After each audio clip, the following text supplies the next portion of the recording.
देखिए ये जो चैप्टर है इसका नाम इंडियन सिविलाइजेशन एंड कल्चर, जिसको लिखे थे महात्मा गांधी, समझे। और देखिए इसमें ऑब्जेक्टिव क्वेश्चन सब इसका है, समझ गए।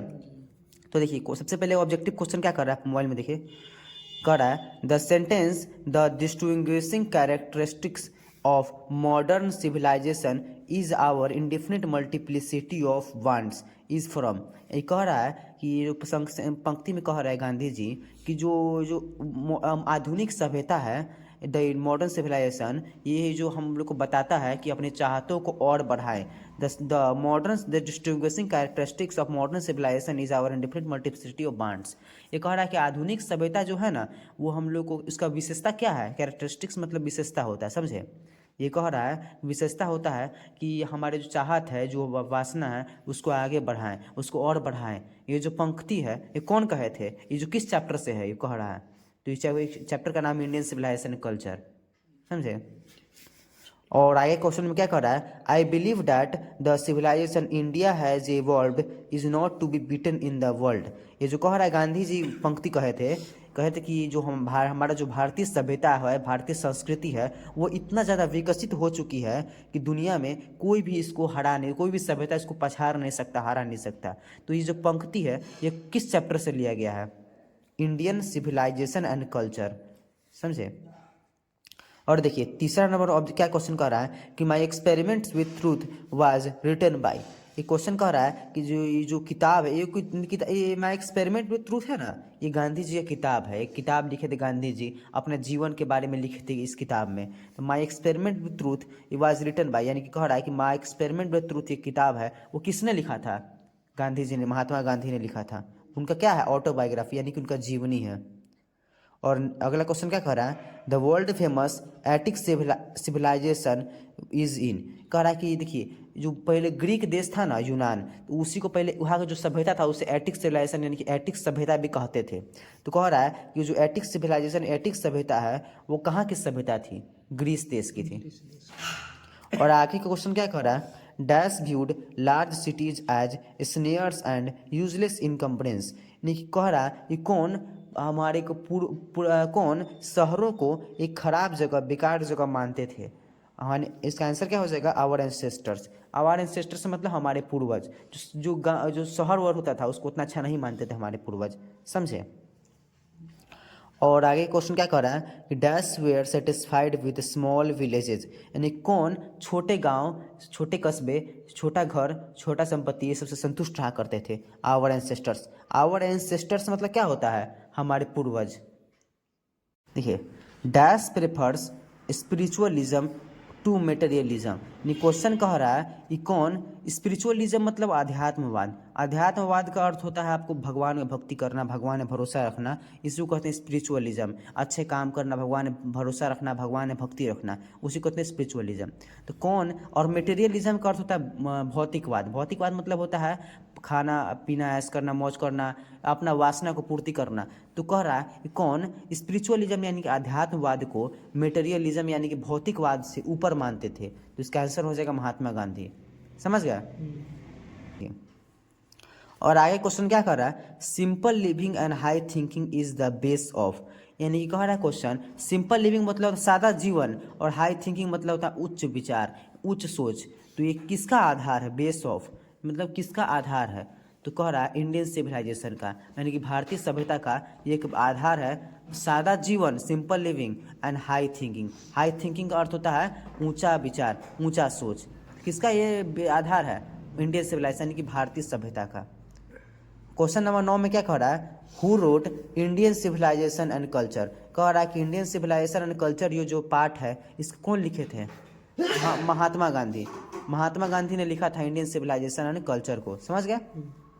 Who dominated Indian politics from 1915 to 1948। नहीं कह रहा है कि कौन भारतीय सभ्यता, भारतीय राजनीति को 1915 से लेकर 1948 तक प्रभाव डाले थे, महात्मा गांधी। 1915 में वहाँ से 14 या 15 में आए थे, वहाँ से दक्षिण अफ्रीका से भारत में आए थे गांधी जी, और उसके बाद से लगातार भारतीय राजनीति में सक्रिय रहे 1948 तक, जब तक उनका मृत्यु नहीं हो गया। तो कह रहा है कि who dominated Indian politics from 1915 to 1948। तो गांधी जी भारतीय राजनीति पर प्रभाव डाले थे। Indian civilisation is the state of development of people, यानी क्वेश्चन कह रहा है कि भारतीय सभ्यता जो है लोगों के विकास की है। तो किसके विकास की बात करता है?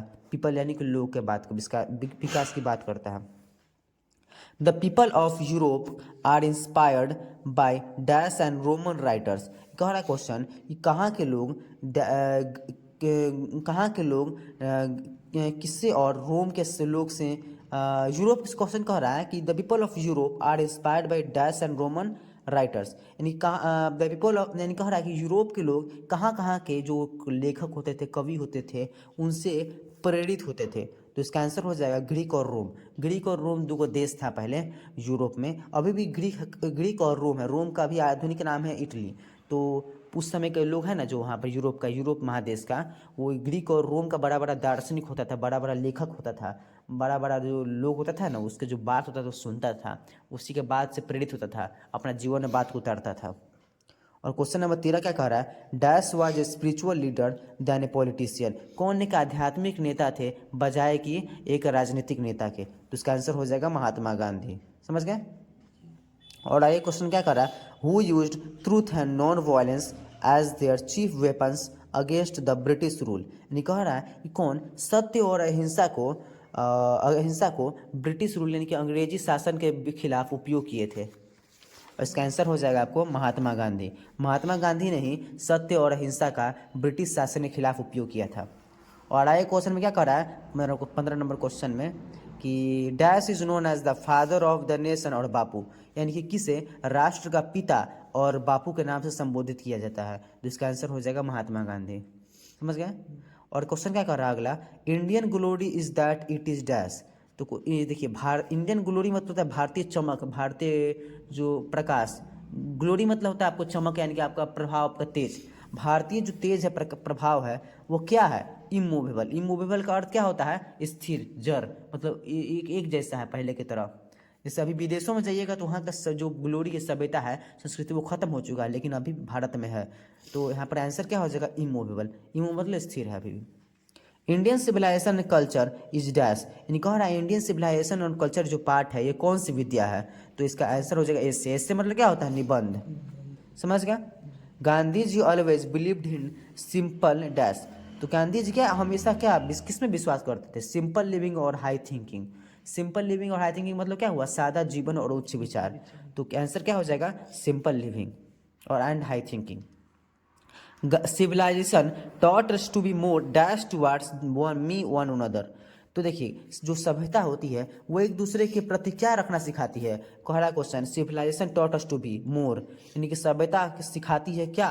और dash towards one another, friendly towards one another, यानी एक दूसरे से प्रति मित्रताना यानी कि दोस्ताना व्यवहार हमें रखना सिखाती है।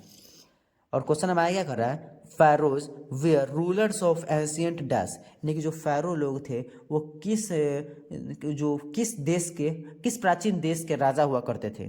तो फैरो जो ग्रीक जो मिस्र जैसे देश था ना, इजिप्ट, तो इजिप्ट के जो पुराने समय में जो राजा हुआ करते थे उनको हम लोग फैरो कहते थे, फैरो। तो जो फैरो लोग थे ना, फैरो उस समय के जो राजा इजिप्ट मिस्र यानी कि इंग्लिश में इजिप्ट कहते हैं, तो वहाँ के जो राजा होते थे इजिप्ट के, मिस्र देश के, उन लोग को हम फैरो कहा करते थे। तो इसका आंसर हो जाएगा इजिप्ट। और आगे क्वेश्चन में क्या कह रहा है? My experiment with truth is written by. तो कह रहा है question my experiment with truth, ये जो किताब है किसके द्वारा लिखा गया है? महात्मा गांधी। और आगे क्वेश्चन क्या कह रहा है? We notice that the mind is a restless bird, यानी कह रहा है यहाँ पर क्वेश्चन में कि हम लोग जानते हैं कि जो हमारा दिमाग है, जो हमारा मन है, वो एक क्या है? Restless bird. रेस्टलेस बर्ड मतलब क्या होता है? रेस्ट और लेस। रेस्टलेस मतलब होता है रेस्ट मतलब आराम और लेस मतलब नहीं। तो आराम नहीं करने वाला चिड़िया है। जैसे अभी आप यहाँ बैठे हुए हैं तो अभी आपके दिमाग में, अभी आपका दिमाग मान के चलिए घर पर चला जाएगा, कभी मान के चलिए स्कूल में चला जाएगा, कहीं पर भी, कॉलेज में, कहीं पर भी, दुनिया भर में कहीं पर भी चला जाएगा आपका दिमाग। तो क्वेश्चन क्या कर रहा है कि हमारा जो दिमाग होता है वो क्या है? एक रेस्टलेस बर्ड है। रेस्टलेस बर्ड मतलब क्या होता है? न थकने वाला चिड़िया। और आगे क्वेश्चन क्या कर रहा है? European civilisation will mean dash for India. देखिए, वो भारतीय सभ्यता, सॉरी यूरोपीय सभ्यता भारतीय सभ्यता के लिए कैसी होगी? तो यहाँ पर आंसर हो जाएगा रूइन। रूइन मतलब बर्बाद, मतलब उसके लिए बर्बादी होगी भारतीय सभ्यता के लिए। यूरोप की सभ्यता भारत की सभ्यता के लिए कैसी बर्बादी होगी? रूइन मतलब बर्बादी होता है। और आगे क्वेश्चन क्या कर रहा है, dash were satisfied with small villages. तो कह रहा है क्वेश्चन कि कौन छोटे गांवों से संतुष्ट रहा करते थे, आवर एंसेस्टर्स। एंसेस्टर्स का अर्थ क्या होता है, हमारे पूर्वज। Dash were satisfied with small villages, यानी कि कौन छोटे गांवों से संतुष्ट रहा करते थे, तो हमारे पूर्वज छोटे गांवों से संतुष्ट रहा करते थे। क्वेश्चन कह रहा है कि were satisfied with small villages, कौन छोटे गांवों से संतुष्ट रहा करते थे, हमारे पूर्वज, आवर एंसेस्टर्स। और आगे क्वेश्चन क्या कर रहा है, Gandhi ji died at the hands of a fanatic on, यानी कि गांधी जी किसी पागल के हाथों किस दिन मारे गए थे, 30 जनवरी 1948 को नाथूराम गोडसे के द्वारा गांधी जी मारे गए थे। समझ गए।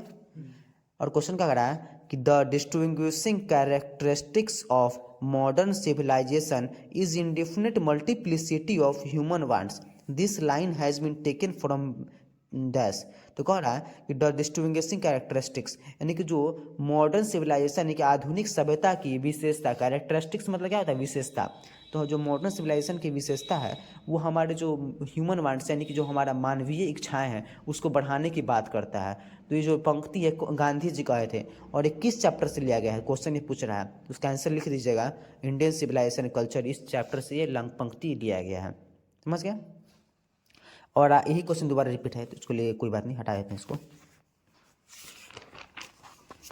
और आगे देखिए क्या कह रहा है, our forefathers did not invent machinery because, यानी कि क्वेश्चन कह रहा है कि हमारे जो पूर्वज थे, हमारे पूर्वज, फोर फादर्स मतलब होता है हमारे पूर्वज थे, उन्होंने मशीनरी का आविष्कार क्यों इसलिए नहीं किया था, क्यों नहीं किया था। तो उसका आंसर है they knew that they would become slaves, वे जानते थे कि वे लोग गुलाम बन जाएंगे, इसी कारण से उन्होंने मशीनरी मतलब क्या होता है, मशीनों का आविष्कार नहीं किया था। What is the modern civilisation, it is the worship of dash, निकल रहा है कि जो मॉडर्न सिविलाइजेशन यानी कि आधुनिक सभ्यता है वो किस चीज़ की पूजा करना, वर्शिप मतलब पूजा करना सिखाता है, मटेरियल या फिर मटेरियलिज्म या फिर वेल्थ, कुछ भी दे देगा आंसर आप डाल दीजिएगा। इसका मतलब क्या होता है, पैसा रुपया की पूजा करना, संपत्ति का पूजा करना, ये सिखाता है आधुनिक सभ्यता हम लोगों को। और आगे का क्वेश्चन क्या कर रहा है, what is that Gujarati equivalent of civilisation means, नहीं क्वेश्चन कह रहा है कि गुजराती भाषा में जो सिविलाइजेशन यानी कि सभ्यता का अर्थ क्या होता है, गुड कॉन्डक्ट। गुड कॉन्डक्ट मतलब क्या होता है, अच्छा कार्य, अच्छा कार्य ऐसे कुछ होता है। तो याद रखिए गुड कॉन्डक्ट होता है इसका आंसर। समझ गए।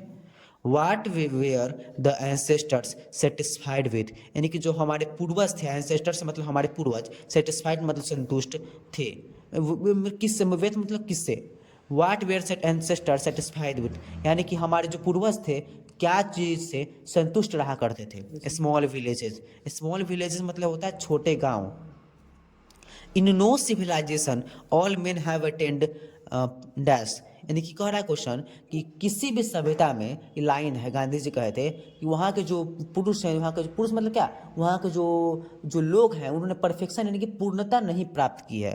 तो अटेंड डैश है, क्वेश्चन कह रहा है कि in civilization all men have attend dash, in no civilisation all men have attend dash, मतलब कह रहा है यहाँ पर पंक्ति में कि किसी भी सभ्यता में वहाँ के लोगों ने क्या नहीं प्राप्त किया है, परफेक्शन। परफेक्शन का अर्थ क्या होता है, पूर्णता, मतलब वो सब गुण संपन्न, कोई भी कमी नहीं हो। हर सभ्यता में कुछ न कुछ कमी होता है, ऐसा बात थोड़ी कि सब सभ्यता में कुछ सब कुछ अच्छाई है कुछ बुराई नहीं है, कुछ न कुछ बुराई कुछ न कुछ खामी रह जाता है।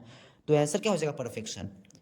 और क्वेश्चन कर रहा है pharaohs were rulers of ancient Greece, पहले ही बताए थे कि फैरोज कहाँ के राजा हुआ करते थे, प्राचीन मिस्र यानी कि एंशियंट इजिप्ट, मिस्र को इंग्लिश भाषा में इजिप्ट कहा जाता है। और आगे क्वेश्चन क्या कर रहा है, civilisation is the state development of people, यानी कि जो सभ्यता है वो लोगों के विकास की बात करता है, विकास की बात करता है। इसका आंसर किसकी विकास की बात करता है, लोगों यानी कि people.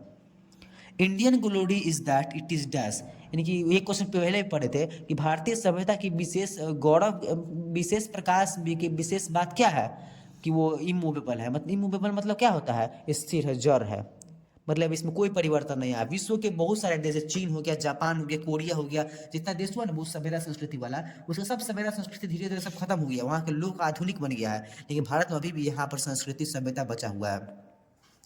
Who is known as father of the nation, को यानी कि कह रहा है कि हमारे राष्ट्र के पिता के रूप में कौन जाने जाते हैं, Mahatma Gandhi. Gandhi ji went to Champaran in dash, यानी कह रहा है क्वेश्चन, गांधी जी चंपारण कब गए थे, 1917 में गए थे। Our ancestors enjoyed true dash rule, यानी कि हमारे जो पूर्वज थे उन्होंने क्या चीज को एंजॉय किया था, ट्रू किस रूल को एंजॉय किया था?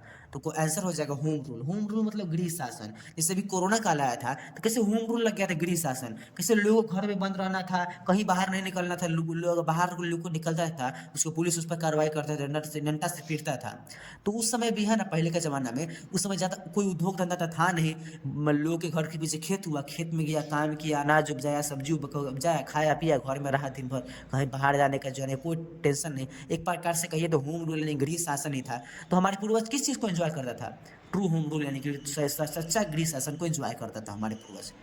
Has our civilisation taught us to be more dash towards one or other, यानी कि हमारा जो सभ्यता है वो एक दूसरे के प्रति क्या रहना सिखाता है? फ्रेंडली। तो फ्रेंडली मतलब क्या होता है? दोस्ताना यानी मित्राना व्यवहार।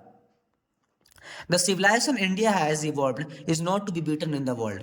ये कह रहा है क्वेश्चन कि हमारा जो सभ्यता है वो इतना इवॉल्व मतलब विकसित हो चुका है कि दुनिया भर की कोई भी सभ्यता इसे पछाड़ नहीं सकती, इसे हरा नहीं सकती। ये जो पंक्ति है किस चैप्टर से लिया गया है? Indian civilisation and culture chapter से लिया गया है। The more we indulge in our passion the more unbridled